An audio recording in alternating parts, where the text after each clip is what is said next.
Welcome to Shatter. Help me reach 5,000 subscribers.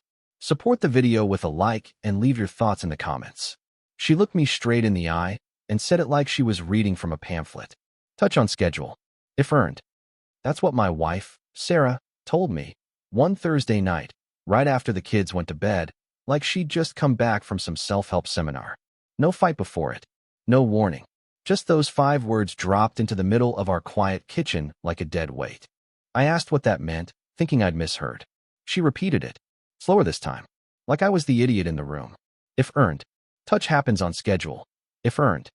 She even opened notes on her phone and showed me a list. A literal checklist. Clean the garage. Fold the laundry. Help the kids with homework. Be more emotionally present. Then, and only then, physical intimacy.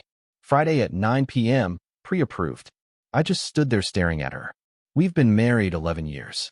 I've never cheated. Never laid a hand on her. I work. I come home.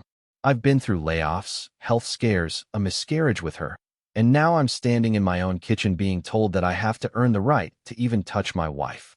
She walked away like it was nothing. Like this was normal. I couldn't sleep that night. I laid in bed next to her while she scrolled TikTok, headphones in, laughing at strangers, while I felt like my marriage had just cracked somewhere deep where I couldn't even reach it. The next morning, I made coffee, packed the kids' lunches, and told her I was heading out early to beat traffic. But instead of going to work, I went straight to the bank. I opened a new account, separate from the joint one, moved over my next paycheck, and set up direct deposit. Then I came home and calmly said, if we're setting new rules now, here's mine. Wallet's separate. If earned. She blinked, paused, then gave this awkward laugh like she thought I was bluffing. But I wasn't. I showed her the email confirmation. Her smile dropped. You're being petty, she said. I didn't argue. I didn't raise my voice. I just said, you changed the rules. I'm just playing by them. That weekend, she didn't speak to me. She canceled Friday night's scheduled intimacy slot. I didn't flinch. I didn't push. I just stopped playing the game. That was the first weekend in 11 years I didn't ask her if she was okay. Didn't check if she needed anything. Didn't go out to pick up her favorite wine or rub her feet while she watched Grey's Anatomy reruns. She noticed, but she pretended she didn't. And that's how the silence between us started. Not loud, not explosive. Just cold. Like a switch flipped, and neither of us wanted to be the one to flip it back. But what she didn't know, what I didn't even fully realize until a few weeks later, was that she'd cracked something in me that couldn't be glued back together with rules or schedules. Because I didn't want to earn love anymore. I just wanted it to be real. And deep down, I don't think she had it in her anymore. The first thing she did was buy herself a new bag. Not just any bag, a leather tote from that influencer-run brand she follows. It was a little over $400. I saw the charge on the joint account the same day she placed the order. No message. No heads up. Just a purchase. Like she was testing to see if I'd say something. I didn't. The next day, it was a spa appointment. Then new sneakers for her walking club. Then she scheduled a cleaning lady, someone she used to say we couldn't afford. Every swipe, every transaction, all through the account we'd built together. The same account she'd used to budget groceries and school supplies just a month earlier. She never asked, never brought it up, and I never stopped her. It's not like we were drowning in debt. I make decent money, not rich, but enough to cover the basics, and then some. But that's not the point. It was the message behind it. The power move. She'd drawn her line in the sand with her little intimacy checklist. I'd drawn mine with money. Now she was pushing, trying to see if I'd move. I didn't. What she didn't realize was that I'd already checked out. Not from the marriage entirely, not yet, but from the illusion that we were on the same team. That illusion shattered the second she put love on a reward system. The purchases kept coming. Subtle, but deliberate. A new set of throw pillows. Skincare. A phone case. Tickets to a concert with her sister. At one point, she signed up for a subscription box, something about curated self-care. I watched it all happen from my phone, app open, thumb scrolling through the transaction history like it was a story unfolding in real time. Not one word from her. Not one question about bills, savings, or goals. Just spending. And I kept my silence. But in that silence, I started tracking. Not just the money, but the pattern, the timing, the escalation. It was never about the things she bought. It was the way she bought them. Like she was reclaiming something. Control, maybe. Independence. Or maybe just trying to get a reaction out of me. She didn't get one. At night, we barely spoke. The kids filled the gaps with noise and routines, and we both leaned on that like a crutch. I'd hear her laugh at something on her phone. I'd pretend to be asleep. Sometimes she'd get up and leave the room, and I wouldn't ask where she was going. She didn't ask where the money from my paychecks was going either. And that's when it hit me. She didn't care. Not really. She wanted control, not connection. And the more I stayed quiet, the more it seemed to scare her. Because she didn't know what I was planning next. It was a random Thursday when I saw it. I wasn't snooping. I swear to God, I wasn't. Her phone lit up on the couch while she was in the shower. Normally, I wouldn't even glance. But the preview popped up right in front of me, and the words just burned into my brain. Did he finally fold the laundry or nah? LMAO. You better hold that touch hostage, girl. It was from someone named Kelsey, her best friend since college. Group chat called Wives Unfiltered. I shouldn't have looked, but I did. Something cracked in me the moment I opened that thread. It wasn't just the jokes, it was the way she was performing our marriage like it was content. Screenshotting parts of our schedule, rating me like some kind of roommate experiment. They laughed about how I finally took the trash out without being reminded. One of them joked I deserved a bronze medal. Another said, "Girl, you gotta raise your standards." Sarah replied with a thumbs up and a gif of someone slow clapping.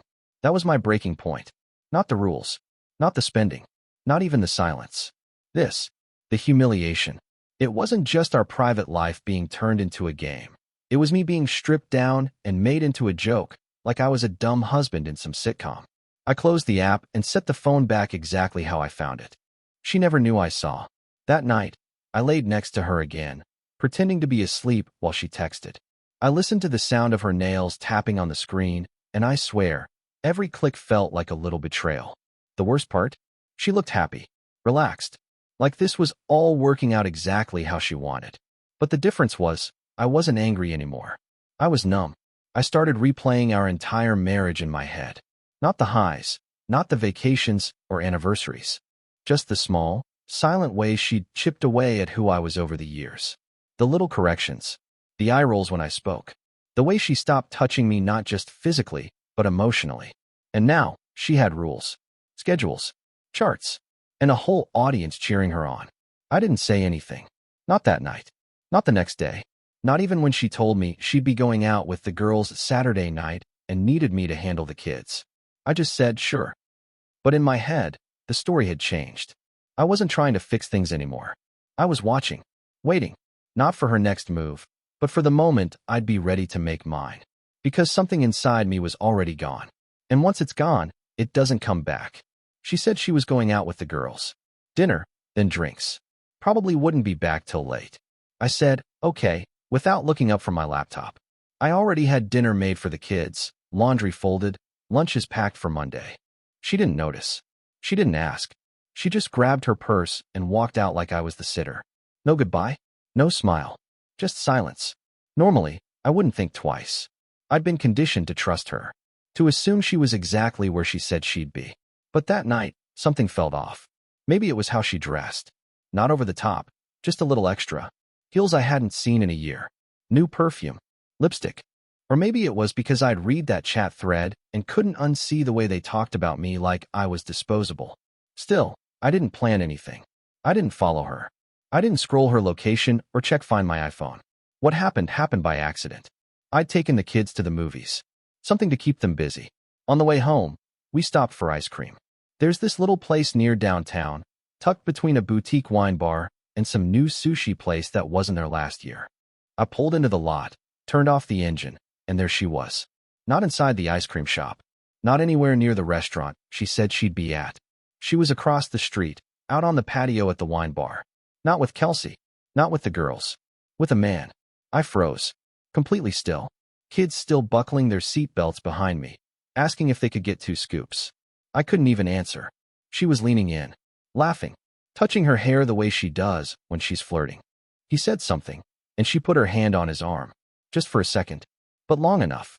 I didn't take a picture. Didn't run across the street. Didn't make a scene. I just watched. Until she picked up her wine glass with that same hand that used to rub my neck while I drove. The same hand that used to rest on my chest when she was falling asleep.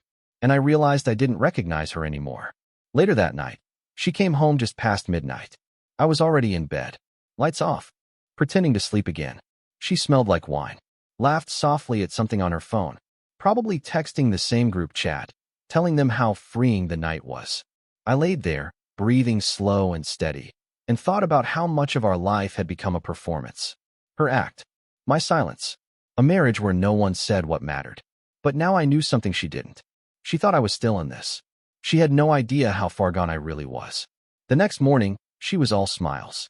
Made herself avocado toast. Hummed while she poured coffee. Told me she was going to run a few errands after yoga. I nodded. Didn't ask. The kids were still in pajamas, glued to cartoons. I sat at the kitchen table with my laptop, pretending to check work emails. What I was really doing was going through the bank statements. Not just the recent ones. I pulled every monthly report from the past 6 months. I sorted charges. Created a spreadsheet. Tracked every line item with her name on it. It was worse than I thought. She wasn't just spending, she was bleeding money. Restaurants I'd never been to. Boutiques I didn't recognize. Rideshare apps pinging random addresses late at night. Beauty treatments. Subscriptions. Hotel bars. One-night Airbnbs listed as wellness getaways. All from the joint account. Quiet little cuts. And the totals added up fast. Over $7,000 in 3 months. Just hers. Not including groceries, bills, or stuff for the kids. Just her lifestyle. That man at the wine bar? He wasn't the first. I didn't have proof, but I could feel it. This wasn't spontaneous. This was a rhythm. A pattern. A routine. I clicked into one transaction from 3 weeks earlier. A luxury watch store. $1,200. She didn't wear a watch. I never got a gift. But she bought one. For who? That question stuck with me. She had rules for intimacy now. But she was out there, buying gifts for someone else with money we earned together. Laughing across tables. Sneaking around the same city where our kids went to school. And she thought I didn't notice.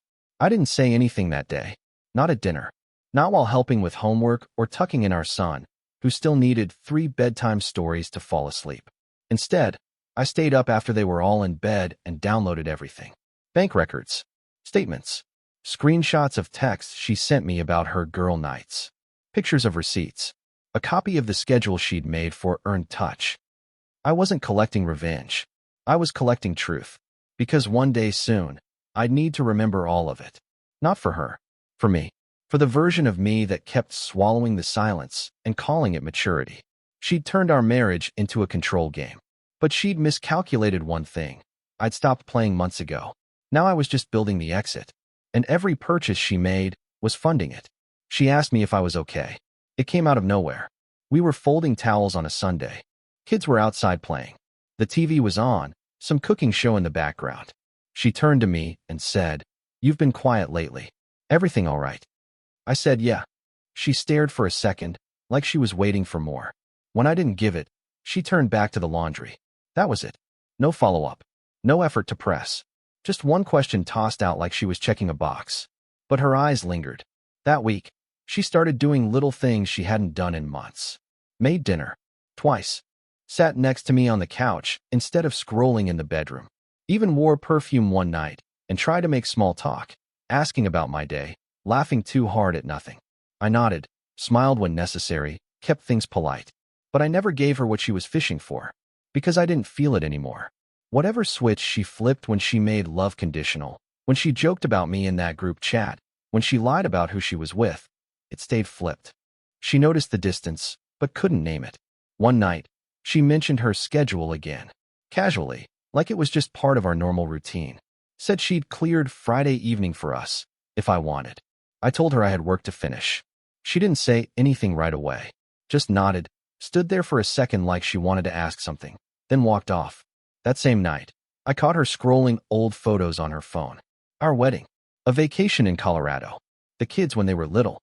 She tilted the screen away when she saw me notice. That was the first time in a long time she didn't look so sure of herself. The power had shifted, but I didn't take it back. I didn't weaponize it. I just sat with it. Quiet. Focused. Present with the kids. Kind, but detached. I wasn't trying to punish her. I just wasn't trying anymore. And she could feel that. A week later, she asked if I wanted to go to couples therapy. Said she thought, maybe we lost our rhythm. I told her I didn't think therapy could fix what we'd both allowed to rot. She didn't argue. She just looked down and said, "Okay." I think that was the moment she knew. Not because I yelled, not because I accused, but because I didn't flinch. I didn't try to explain myself. I wasn't emotional. I was done. And for the first time since she made her rules, she looked scared. I called the attorney from my car during lunch. Didn't tell anyone. Didn't even save the number in my phone. Just wrote it on the inside of a gum wrapper and kept it folded in my wallet. The consultation was 30 minutes. Free. I told him I wasn't sure yet if I wanted to file, but I needed to understand what it would look like if I did, what it would cost, what I'd lose, what I could protect. He asked all the questions I expected. Assets, kids, debt, joint accounts, who earned what, who spent what. I had answers. All of them. Because for the past 2 months, I'd been quietly building a case. Not out of spite, but out of necessity. I kept every receipt, tracked every expense, documented every lie. I didn't need revenge. I needed clarity. He told me the smart thing to do was get organized, open new accounts in my name only, gather all financial statements, and make sure I had access to every login tied to bills, insurance, savings, retirement. So I did. In the evenings, after everyone went to bed, I sat in the garage with my laptop. The same space where I once fixed bikes and boxed up Christmas lights became my war room. I ordered a new P.O. box, rerouted sensitive mail, pulled my credit report, closed old joint credit cards quietly, and reopened them solo. Froze one she never used, the one with the highest limit. She never noticed. And if she did, she never asked. I wasn't being sneaky. I was being prepared. Because I'd finally accepted that love wasn't coming back. Not from her. Not in this marriage. She'd made our home transactional, conditional, public. She spent money like it wasn't real. Laughed at me behind my back. Lied about where she was, who she was with. Made, earned affection, sound like a strategy from a management seminar. And now, she wanted to pretend we could fix it with one therapy session? It was too late. I met with the attorney in person 2 weeks later. Brought everything. Printed, labeled, filed. He skimmed the folder and looked at me like he wasn't used to this level of preparation. I told him I didn't want to fight dirty. I just wanted what was fair. I'd keep paying for the kids. Keep showing up. No drama. No courtroom battles. But I wanted out. He nodded. Said we could draft a clean separation plan. Keep it private. Keep it fast. The only thing left was telling her. That was the part one kept putting off. Not because I had doubts, but because I knew that once I said it out loud, it would finally be real. And I didn't know who she'd become when she realized she lost control. I told her on a Tuesday. Not because it meant anything. Just because the house was quiet, the kids were at school, and I couldn't keep carrying the weight of pretending.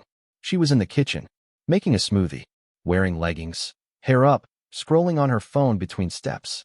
I waited for her to finish blending, then set it straight. I'm filing. She looked up, confused. Like she didn't hear me right. I said it again. Slower. I've already spoken to an attorney. I'm moving forward with separation. The color drained from her face. She didn't scream. Didn't throw anything. She just stood there like someone pressed pause. Then she asked, "Is there someone else?" I told her no.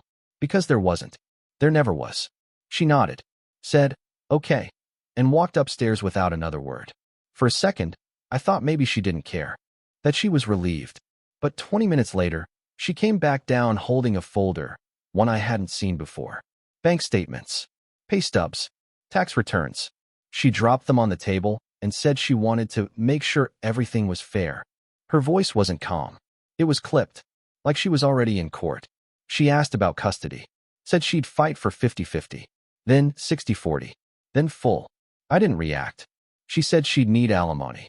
That her lifestyle had changed based on our income. That she had expectations. I nodded. She said she was willing to be civil, if I didn't make things difficult. I said I had no intention of making anything difficult. That made her pause, because she expected a fight.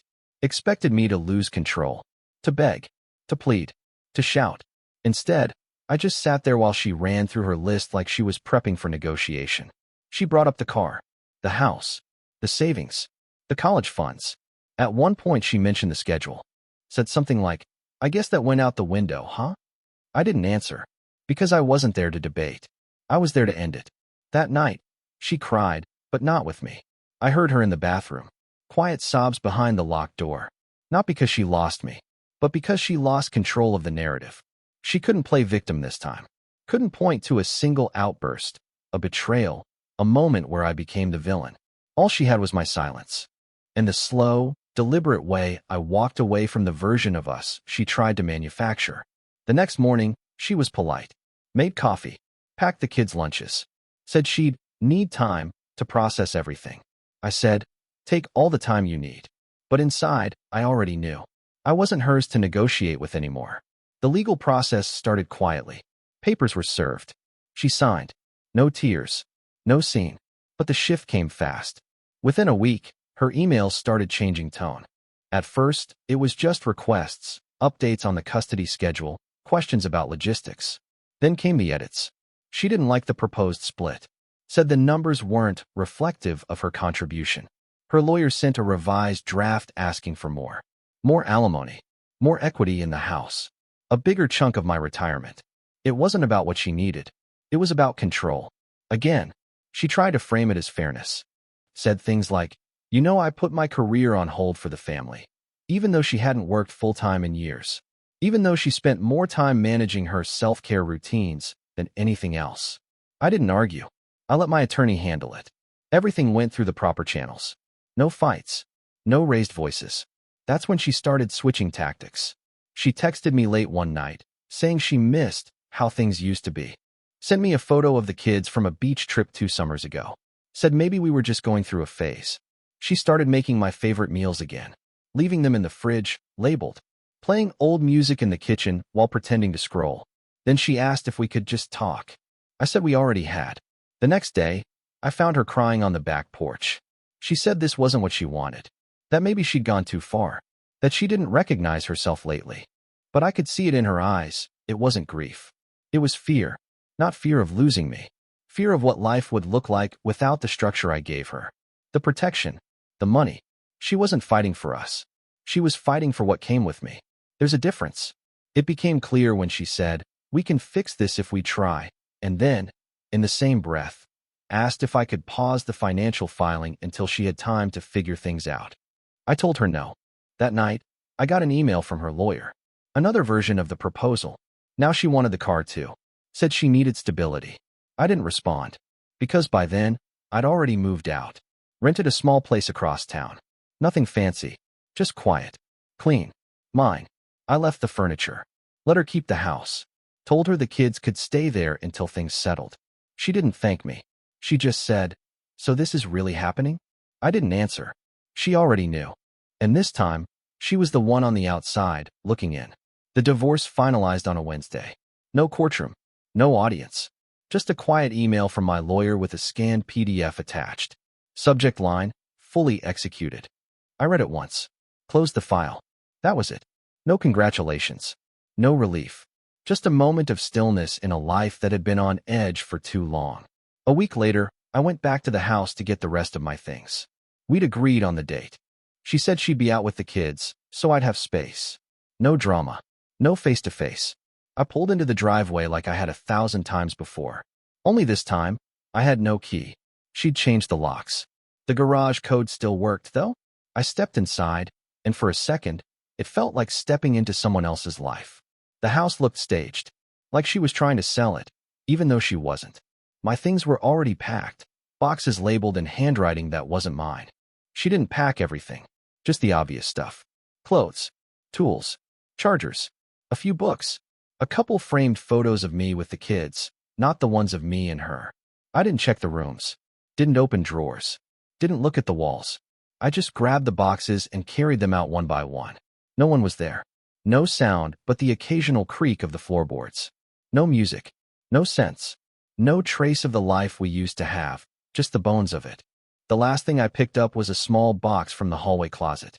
Inside was the intimacy schedule she'd printed all those months ago. Still folded. Still sharp at the edges. I didn't say anything. Didn't laugh. Didn't even feel anger. I just left it. Sat it down on the kitchen counter, right where she used to leave grocery lists and meal plans and notes that said things like, remember trash day. Then I turned off the lights, closed the garage, and drove away. No text. No goodbye. No need. She didn't call, and I didn't look back. When I got home, my home, I set the boxes down in the hallway. Sat on the couch for a while, not thinking about anything, just breathing. It didn't feel like freedom or victory. It felt like something had ended a long time ago, and now the paperwork finally caught up. That night, I ordered a pizza, watched the game with the sound low. I didn't post anything, didn't tell anyone, just one more Wednesday. But this time, no rules, no schedules, no checklists to earn someone's touch, just quiet. And for now, that was enough. Support the channel by liking, commenting, and subscribing. I promise even more interesting stories.